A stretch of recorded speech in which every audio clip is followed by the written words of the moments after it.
हम पढ़ रहे थे एक्सरसाइज 9.1 चैप्टर का नाम एल्जेब्रिक एक्सप्रेशंस एंड आइडेंटिटीज है। इसका क्वेश्चन नंबर 1 हमने किया था। अब हम आते हैं क्वेश्चन 2 की। Classify the following polynomials as monomial, binomial, trinomial, which polynomials do not fit in any of these 3 categories. हमें देखना है बाइनोमियल कौन सा है, मोनोमियल कौन सा है और ट्राइनोमियल कौन सा है, नीचे दिए गए जो पोलिनोमियल्स है, और कौन है जो इस कैटेगरीज के साथ, इनमें से कैटेगरी के साथ फिट नहीं बैठता है। आते हैं हमारे पहले पार्ट की ओर, x प्लस वाई। आप देख सकते हैं इसमें दो टर्म्स है, x एक टर्म है प्लस y दूसरी टर्म है, दो टर्म से बना है, तो ये क्या है, बाइनोमियल। तो पहला पार्ट हमारा बनता है बाइनोमियल। दूसरा क्या है, 1000, और 1000 आप देख सकते हैं अकेली टर्म है, और एक टर्म से जो एक्सप्रेशन बनती है उसको हम मोनोमियल कहते हैं, तो ये क्या हुआ, मोनोमियल। इसके बाद x plus x square plus x cube plus x raised power 4। आप देख सकते हैं एक टर्म है, दूसरी टर्म है, तीसरी टर्म है, चौथी टर्म है, 4 टर्म्स है, और 4 टर्म्स का इनमें से कोई नहीं आता है, ये डेफिनेशंस में से कोई भी इन पे सूट नहीं करता है, फिट नहीं बैठता है, तो ये पार्ट जो है ये इस कैटेगरी के साथ फिट नहीं बैठता है। हमें बोला गया था which polynomials do not fit in any of these 3 categories, तो ये पहला पोलिनोमियल हमें मिला जो इन 3 कैटेगरीज के साथ फिट नहीं बैठता है। इसके बाद है 7 प्लस वाई प्लस 5x। आप देख सकते हैं ये 3 टर्म्स से बना है, तो ये ट्राइनोमियल हुआ। ये 2 टर्म्स का बना है बाइनोमियल, और ये 3 टर्म्स का बना है ट्राइनोमियल। इसी तरह ये वाला पार्ट 3 टर्म्स का बना है ट्राइनोमियल हुआ, ये 2 टर्म्स का बना है बाइनोमियल, और ये जो है 4 टर्म्स का बना है, तो ये इस कैटेगरी के साथ फिट नहीं बैठता है। पी क्यू आर एक ही टर्म है तो मोनोमियल, ये जो है Q plus P Q square binomial है, 2p प्लस 2q भी बाइनोमियल है।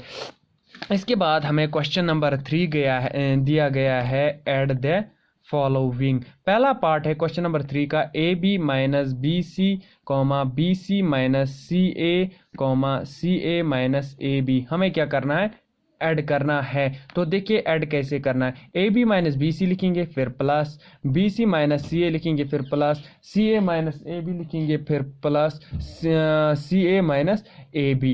अब आप देख सकते हैं यहाँ पर पॉजिटिव ए बी है और यहाँ पर नेगेटिव ए बी है, तो ये दोनों क्या होंगे, काट। यहाँ पर नेगेटिव बी सी है, यहाँ पर पॉजिटिव बी सी है, ये भी काट होगा, नेगेटिव सी ए पॉजिटिव सी ए ये भी काट होगा, तो हमारा आंसर जो आया वो 0 आया। एक और तरीका है, आप कॉलम्स में इनको अरेंज कर सकते हैं। कॉलम्स में जैसे हम लोअर क्लास में करते आए हैं, 1 a 2 सीकेस, फिर लिखते हैं 1 9 3 सीकेस, इस तरह से फिर ऐड करते हैं, ये हमारा कॉलम्स बनता है। आप कॉलम्स में भी अरेंज करके इनको लिख सकते हैं। इसके बाद क्वेश्चन नंबर 3 का बी पार्ट क्या है, a minus b plus a b comma b minus C plus B C comma c minus a plus a c, इसको भी ऐड करना है। आसान क्वेश्चन है।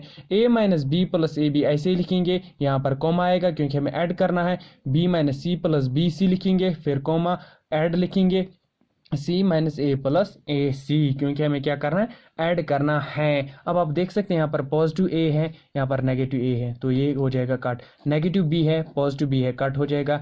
पॉजिटिव सी है और नेगेटिव सी है, ये भी हो जाएगा कट। हमें क्या मिला, ए बी यहाँ बचा plus B C plus a सी, ये हमारा आंसर निकलता है। इसी तरह पार्ट 3 भी आसान है, वो आप खुद करके देख सकते हैं।